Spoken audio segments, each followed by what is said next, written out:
નમસ્તે, હું છું વિધિ વંદે માતરમ, શિક્ષણ જ કલ્યાણ સંકુલ નંબર 3 અને હાલમાં હું છું વંદના વંદે માતરમ સાથે. એમ તો આપણે વિડીયોમાં એમને જોયા જ છે, પણ મને ખબર છે ત્યાં સુધી આપણને એમની વિશે ખબર ઓછું છે. સો ચલો એમની વિશે થોડું જાણીએ.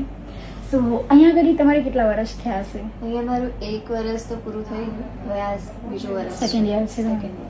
સો 1 વર્ષથી તમે જો અહીંયા છો, દેટ મીન્સ કે તમને બાપુના કામ વિશે ખબર જ હશે. તમે એમની વિશે શું કહેવા માંગો? બાપુ સિર્ફ આપણે આમ જેટલા શબ્દો થાય એટલા ઓછા છે, કેમ કે એમને કેવી રીતે એક્સપ્લેન કરવા પોસિબલ છે.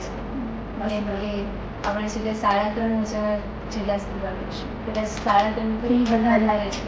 તેમના રહેવાનું, જમવાનું, તેમની ફીસ કે તેમની જરૂરિયાતો બધી જ વસ્તુ બાપુ જ કરે છે. બાપુ જ કરે છે. તેમના માટે બી દિવસ રાત મહેનત કરે છે. તે સાથે આપણા વૃદ્ધો છે એ બી 1500 થી પણ વધારે 1500 તેમનું બી રહેવાનું, જમવાનું, મેડિકલનું જે બી આમ એક્સપેન્સ આવે એ આપણા બાપુ જ પૂરું પાડે છે. તેના માટે દિવસ રાત મહેનત કરતા છે. તો આટલું બધું તો બીજા માટે કોણ કરી શકે? કેમ કે આપણા ઘરમાં જો આપણે 4 જણ રહેતા હોઈએ તો એમાંથી જો એક છોકરું હોય આપણા ઘરમાં તો એને સ્ટડીનો ખર્ચો, રહેવાનો, જમવાનો ને બધું ઓલમોસ્ટ થતો જ હોય. કેમ કે એક જણ કમાતું હોય તો બી બીજા એક જણનું પૂરું ના પાડી શકે.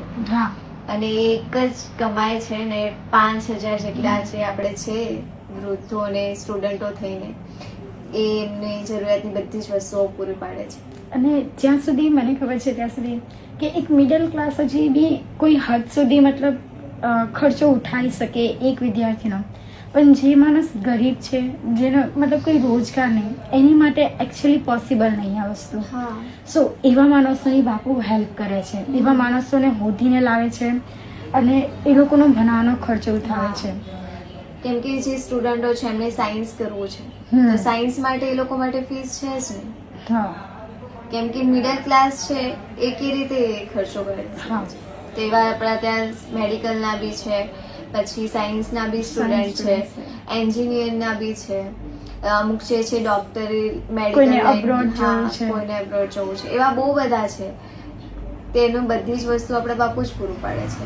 હા. સો આ વિડીયોમાં બસ આટલું. હવે મળીએ નેક્સ્ટ વિડીયોમાં. So thank you so much.